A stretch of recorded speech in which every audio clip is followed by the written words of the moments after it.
didn't think the time had come. But the time has come now. We're here today because kids across our nation of all ages are doing a better job adulting on the subject of gun violence prevention than the adults.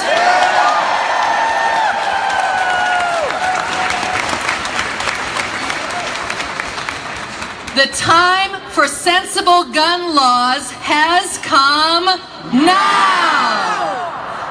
It is my honor to introduce Gina Debogovich, who is a 1995 alumna of Marjory Stoneman Douglas High School in Parkland, Florida, where the shooting happened last week. Give it up for Gina, please.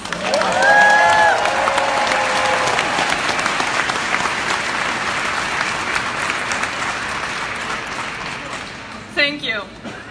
Last fall, I left my job at Amazon to relocate here to live again in Minnesota so that my wife could be closer to her family. The definition of love is moving to Minnesota in December. For me, Valentine's Day began with my trying to figure out what to do with the 5-foot-tall palm tree my wife had delivered to my office to help this native Floridian feel a little more at home in the frozen tundra of Minnesota. Then my world changed. My phone and Fitbit exploded. Friends were alerting me to the school shooting in Florida at Marjory Stoneman Douglas High School, my high school. The high school that helped prepare me to be the successful person I am today. It was devastating and tore a hole in my heart that will never be filled. When I was a sophomore at Marjory Stoneman Douglas High School, I wrote a paper about gun violence. That was over 20 years ago. We don't need more high school students' papers about this topic. We need all of us to stand up and take action.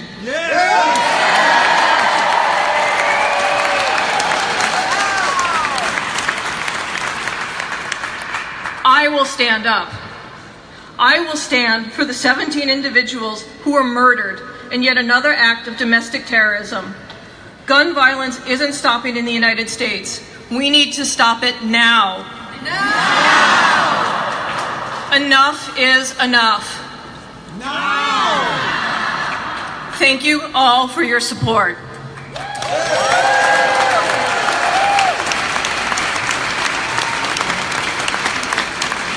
The kids in this country have figured out that the time has come now. I am very pleased to be able to introduce two young women who are leading the movement in their own high school, Eva Goldfarb and Anna Dussert.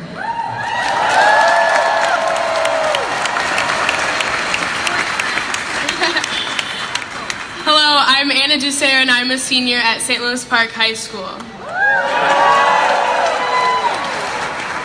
How is it that we call ourselves the greatest nation on earth, and yet our government allows its children, its future, to be killed, and then turned around to thoughts and prayers to solve the problem?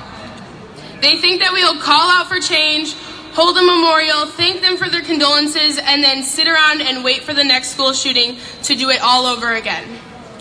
We're tired of this cycle. Because of it, students have become numb to tragedies such as these.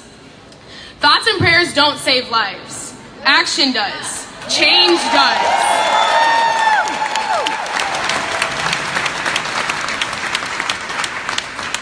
We can't expect anything to change and anything to improve unless we make serious changes to the system.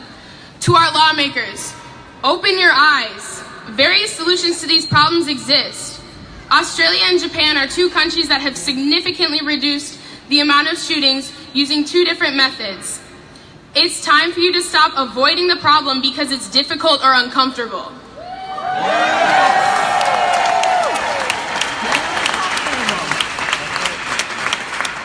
Because discomfort brings awareness. Discomfort brings change. This generation, we have to be the change for ourselves because it feels as if our leaders have failed us.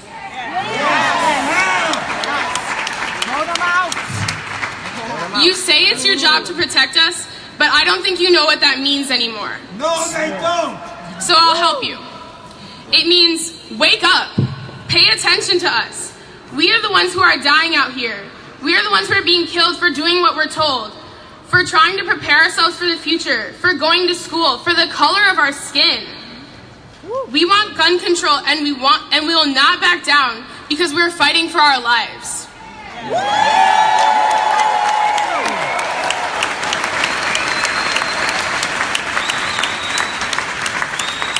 A couple of my friends and I recently participated in a Black History Month show at our school.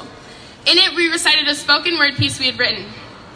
I find a specific verse to be fitting in this situation. It reads, "They teach us it is better to be silent than to make them uncomfortable.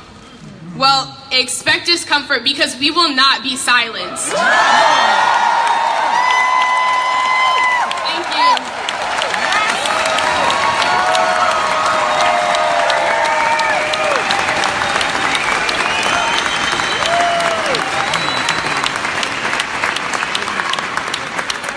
Hi, my name is Eva Goldfarb. I'm a junior at St. Louis Park High School and a part of the Women's March Youth Empower Committee.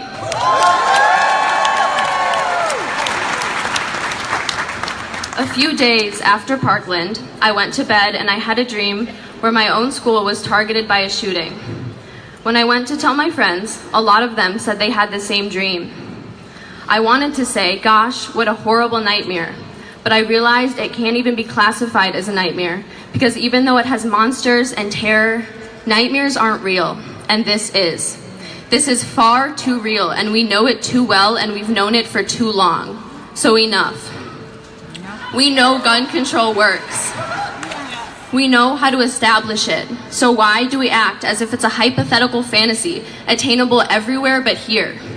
Why are we surprised every time an assault rifle capable of firing 15 to 45 rounds a minute kills that many people?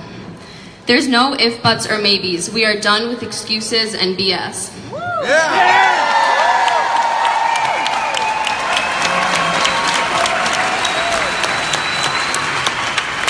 And so we, the students, are walking out. And we're calling representatives. We're sending postcards. We're tracking who receives money from the NRA and how much. We're telling them to enact harsher gun control laws. We're even specifying which ones. We're registering seniors to vote, and so much more. We're joining and creating a movement. Frankly, because it seems no one else will. And I'm not talking about you guys. I'm talking about the 52 senators, 298 representatives, and one so-called president who are supposed to be protecting us, but are doing the opposite.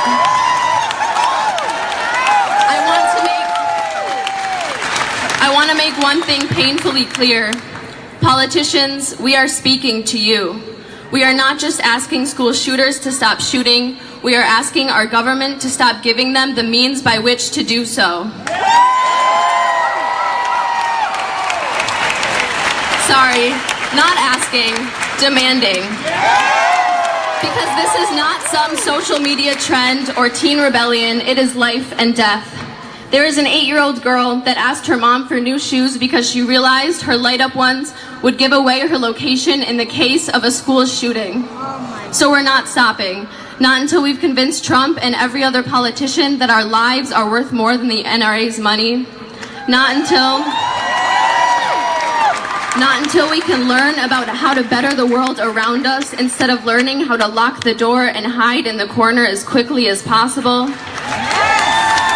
Not until that little girl can wear Skechers without the fear of getting killed. We are not stopping until thoughts are replaced with action and prayers replaced with laws.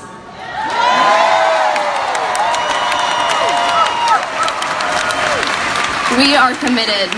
Gun reform is no longer a question of if, but a question of when. And the answer is now. Thank you.